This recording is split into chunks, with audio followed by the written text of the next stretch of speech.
नमस्कार दोस्तों, आपका बहुत बहुत स्वागत है। हम 5वें पार्ट में पहुंच चुके हैं। हम थियरीज ऑफ डेवलपमेंट कर रहे हैं। अब तक हमने लिबरल या क्लासिकल या ट्रेडिशनल थ्योरी पे बात की है। हमने मार्क्सियन थ्योरी ऑफ डेवलपमेंट में मंथन किया है। न्यू क्लासिकल की खूबियां और कमियों पे हमने बताया है। इस तरीके से हम आज एंटरप्रेन्योर करेंगे, जिसमें शम्पीटर का बहुत बड़ा योगदान है। इनकी थ्योरी ऑफ इकोनॉमिक डेवलपमेंट काफ़ी पढ़ी जाती है, सराही जाती है।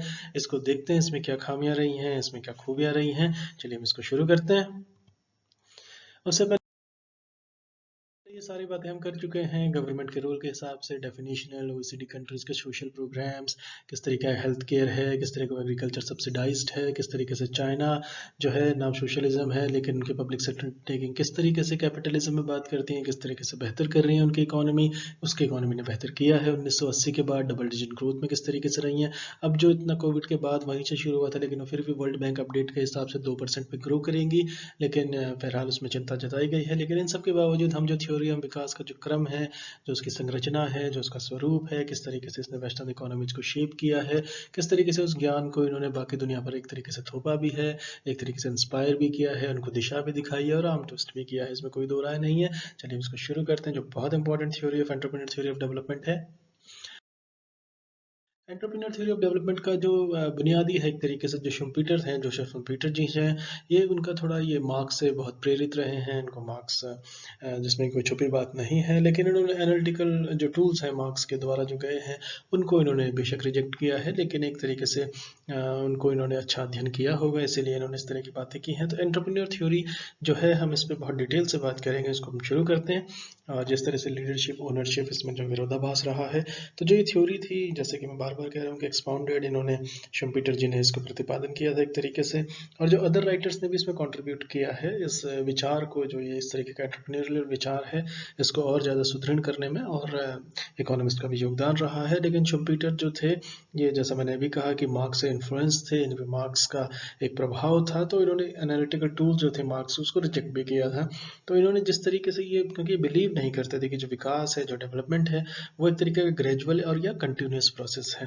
उससे इतर इनका मानना ये था कि जो काफ़ी सारे जो फैक्टर्स हैं, जो अदर फैक्टर्स हैं, जो अन्य कारण हैं या जो अन्य फैक्टर्स हैं जिसकी वजह से जो डेवलपमेंट की तरफ एक तरीके से इशारा करते हैं या उसको आगे बढ़ाने में मदद करते हैं, तो इन पे एक तरीके से देखा ये गया था कि इनके ऊपर जो मार्क्स के अलावा इन पे new classical school theories of Marxism और हिज राइटिंग्स, इनका भी एक बहुत बड़ा असर रहा। तो शुम्पीटर ने एक तरीके से डेवलप किया इसको, एंटरप्रेन्योर थ्योरी ऑफ डेवलपमेंट को, जिसके बाद इन्होंने एंटरप्रेन्योर को जो है उसको एक तरीके से केंद्र मिला दिया। उस तरीके से अर्थव्यवस्था जो उस समय कैपिटलिस्ट इकोनॉमीज थी, उनका सेंट्रल रोल प्ले करने के लिए इन्होंने एंटरप्रेन्योरशिप को एक तरीके से बहुत रीजन दिया, बहुत बल दिया, उसको एक आधार दिया, उसको एक रूप दिया, उसको एक संरचना दी, उसको एक सुदृढ़ तरीके से उसे वेस्टर्न इकोनॉमी के अंदर उसको बैठाने का एक प्रयास किया। तो इनकी थ्योरी के हिसाब से, जो एंटरप्रेन्योर थ्योरी जो शम्पीटर की है, इनके हिसाब से जो लीडरशिप है रादर देन ओनरशिप, यानी कि किस तरह का नेतृत्व है और मिल्कियत, इनके बीच में इन्होंने फ़र्क करने की कोशिश की। और काफ़ी हद तक ये दोनों एक भी हो सकते हैं, लेकिन हम इस पे, इन्होंने बहरहाल इसको फ़र्क की तरह देखा। और इन्होंने ये कहा कि जो लीडरशिप होती है, जो नेतृत्व क्षमता होती है, वो काउंट करती है कि विकास किस गति से या किस दिशा में आगे जाएगा। तो एंटरप्रेन्योर जो है एक तरीके से ये लीड करता है, नेतृत्व प्रदान करता है। और ये जो है, ये सिर्फ प्रॉफिट से मोटिवेटेड नहीं होता। ये एक बहुत इंपॉर्टेंट है, ये रीजनिंग में आता है कई बार नेट में और यूपीएससी में, कि क्या वो मोटिवेटेड बाय प्रॉफिट्स होता है कि नहीं होता। तो यहाँ पे नॉट पे आपको टिक करना पड़ेगा कि हर बार वो नहीं होता, लेकिन काफ़ी बार होता भी है। तो लेकिन जो इन्होंने एक तरीके से, एक इंस्टिंक्ट होती है उसके अंदर, एक तरीके का एक डिज़ायर होता है, एक अंदर एक चाहत होती है, उसके अंदर से ही फोर्स आती है कि वो किसी तरीके से नई चीज़ों को खोजे, नई चीज़ों को कॉन्कर करे, नए आइडियाज़ लेके आए, चीज़ों को बेहतर करे। एक तरीके का उसके अंदर जो इंसाइट होती है, अंदर की फायर होती है, वो उसको इसके लिए प्रेरित करती है। तो इन्होंने इस पर काफ़ी बल दिया। तो इन्होंने ये भी कहा था कि एक वो जो लोन लेता है, वो क्रेडिट इंस्टीट्यूशन जो उस वक्त की होती हैं, चाहे वो बैंक हो या अन्य हो, वहाँ से वो पैसा उठाता है, मार्केटिंग बोरोइंग से भी उठा सकता है। तो इन्होंने कहा था कि और उसको, उस पैसे को चुकाता है जो प्रॉफिट से उसको कमाया जाता है, उसका एक पार्ट जो है वो उस लोन को चुकाने में, अदायगी में भी एक रोल रखता है। तो एंटरप्रेन्योर जो है एक तरीके का, वो एक लेके आता है, इनोवेशंस लेके आता है, चेंजेस लेके आता है, कंज्यूमर प्रोडक्ट्स को वो ज़्यादा वैरायटी देता है, उनको नई चीज़ों को इन तरफ इंट्रोड्यूस करता है। और ये एक तरीके का क्रिएटिविटी होती है, इसके अंदर एक क्रिएटिवनेस होती है जो एम्फेसाइज करती है कि किसी तरीके से कीमतों को कम किया जाए, किसी तरीके से जो लेबर है उस लेबर को हेल्प ली जाए, उसको रोजगार दिया जाए, और वो कंज्यूमर को भी एक तरीके से वो सर्व करे नए नए आविष्कारों से, नए नए क्रांतियों से, उनकी कॉस्ट को घटा करके उनको और बेहतर विकल्प देके, उनकी सहूलियतें बढ़ा करके। तो एक तरीके का इंटेलेक्चुअल की तरफ भी बात की है इसने। तो इसने बेसिकली उससे ये कह दिया है कि जिस लीडरशिप जिसके पास होगी, इसको बाद में जिस तरीके से केस स्टडी बहुत की जाती है, जैसे जैक वेल्च की है, उन्होंने जनरल इलेक्ट्रिक को जिस तरीके से उन्होंने फॉर्म किया, उसमें सिक्स सिग्मा का कॉन्सेप्ट है, मैंने पहले कवर किया हुआ है, इसलिए मैं आपको फिर बता रहा हूँ। तो उसमें जिस तरीके से उनको दिया गया, लेकिन जब बाद में उसका अपने आकलन किया तो उन्होंने किस तरीके से एक्सप्लॉयटेशन किया, वर्कर से ज़्यादा काम किया, जो अनपेड। अभी भी देखें आप रिसेशन के अंदर, अगर आप सारे बैंकों के अगर आप सीईओज को देखें, उनके रिसेशन के बावजूद उनकी हॉलीडेज देखें, उनका जो गैप आया था बीच में वो लगातार हर डेकेड में या हर साल दर साल वो बढ़ता चला गया। जो उसकी लोवेस्ट कंपनी के अंदर जो काम करता है और जो उसका सीईओ है, चाहे वो सिक कंपनी हो या वो कामयाब कंपनी हो, उन दोनों की आय के बीच में बहुत बड़ा एक गैप है। लेकिन इस तरीके से जिस तरीके से उन्होंने लीडरशिप की बात की थी, तो उन्होंने मिल्कियत को थोड़ा कम वैल्यू दिया है और उन्होंने नेतृत्व क्षमता को या उसके अंदर की जो एक फाइटिंग स्पिरिट है या इनोवेटिव टेंडेंसीज हैं उसको इन्होंने ज़्यादा बल दिया है। तो शुम्पेटर फील करते थे कि एक तरीके की स्पिरिट होती है एंटरप्रेन्योरशिप के अंदर, वो एक तरीके से रिसीव करता है फ्रॉम कैपिटलिस्टिक ऑर्डर, और एक तरीके से इंपॉर्टेंस जो है उसकी थोड़ी सी डिक्लाइन कर जाती है। तो कोई भी यार हतोत्साहित भी हो सकता है वो। तो इस तरीके से इन्होंने अपनी इस थ्योरी को इर्द गिर्द किया, इन्होंने इसको प्रमाण चढ़ाया। तो एस्टिमेट्स जो अगर हम इसका लगाएं एंटरप्रेन्योर थ्योरी का डेवलपमेंट की, तो ये थ्योरी जो है ये एक्सप्लेन है, ये काफ़ी मददगार साबित होती है इसकी व्याख्या करने में, या इसको एक तरीके से रीज़न देने में, या एक्सप्लेन करने में, या इसको समझाने में कि जो कैपिटलिज्म का विकास हुआ है, जो पूंजीवाद का विकास हुआ है, उसमें जो एक कुछ डिफेक्ट्स इनहेरेंटली हैं। जैसे कि मैंने पिछले लेक्चर में भी जिक्र किया था, हा जुंग चैन की जो किताब है 23 things that capitalism doesn't tell you about capitalism, तो उसमें जो उन्होंने कहा था कि फ्री मार्केट जैसी कोई चीज़ नहीं होती, उस पर मैं पूरी एक बुक रिव्यू लिखूंगा, बाद में इस पर आपको बताऊंगा। तो एक तरीके से इन्होंने कहा था कि वो इनहेरेंट है उसके अंदर कुछ फ्लॉज। तो उन्होंने एक तरीके से ये भी कहा है कि ये इतनी हेल्पफुल नहीं होती हैं जो मॉडर्न एज के अंदर जो एक सोशल ऑर्डर है समाज का, जो दुनिया की वर्ल्ड सोसाइटी का, उसको कि वो चेंज कर पाए। तो एक तरीके से जो पोजीशन है, जो विकासशील है, जो डेवलपिंग है, और जो अभी जो बिल्कुल थोड़े गरीब मुल्क हैं, उनको चेंज करने के लिए इकोनॉमिक मैप ऑफ नेशंस के तौर पे उसको देखा जाना चाहिए। तो उसमें इन्होंने पॉलिटिकल फैक्टर्स को समाहित किया। एक तरीके से उन्होंने कहा कि वो भी इसके लिए एक बड़ी कारक है जिस वजह से वो इकोनॉमिकली इतना अच्छा नहीं कर पाते हैं वो मुल्क।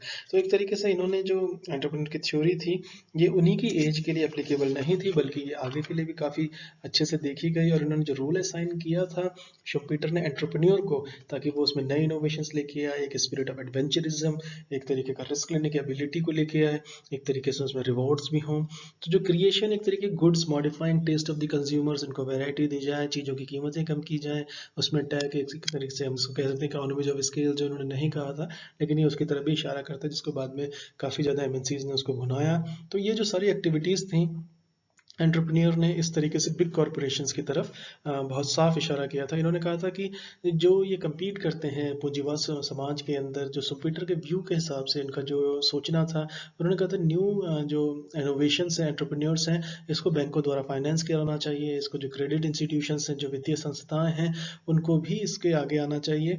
और वो जिसको कहते हैं वो लिखे, वो कहते हैं ना फकीर, एक जो नियमित जो गाय लकीर खींची होती है, उससे इतर भी इसको सोचें। तो एक तरीके से इससे क्या होगा कि आपके अंदर एक ज़्यादा इनोवेशन करने की एक आएगी, और आपको रिस्क लेने में आपको सहूलियत होगी।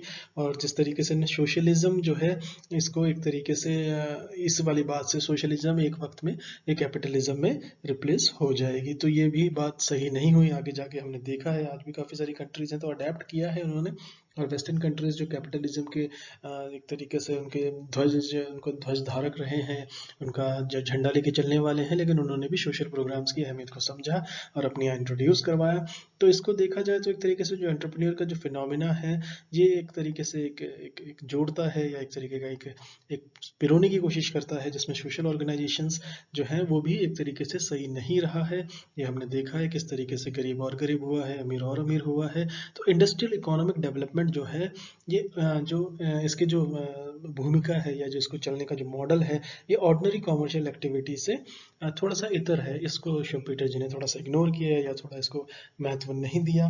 तो अगर हम इन डिस्कशन की बात करें तो उन्होंने ये कहा था कि जो ये थ्योरी है इसका कोई खास रोल नहीं है, लेकिन ये डिनाई नहीं किया जाता कि इनोवेशंस की कितनी अहमियत होती है, एक तरीके का डायनामिक रोल प्रदान करती है और इकोनॉमिक विकास को गति देने का काम करती है, उसके तरह कैटलिस्ट का काम करती है। तो ये जो सारी बातें अगर आप देखें तो इस कनेक्शन में अगर आप इसको और आगे चलाएंगे तो मुझे एक याद आ रही है, कई बार पूछा जाता है नेट के अंदर, तो जैसे CELSO कैस्लो FURATO फर्नांडो जी ने अपनी एक किताब है, बहुत फेमस किताब है, डेवलपमेंट एंड अंडर डेवलपमेंट, तो इन्होंने उसमें कहा है कि जो थ्योरी ऑफ इनोवेशंस है ये बहुत ज़्यादा इंपॉर्टेंस रखती है, बहुत ज़्यादा महत्वपूर्ण है।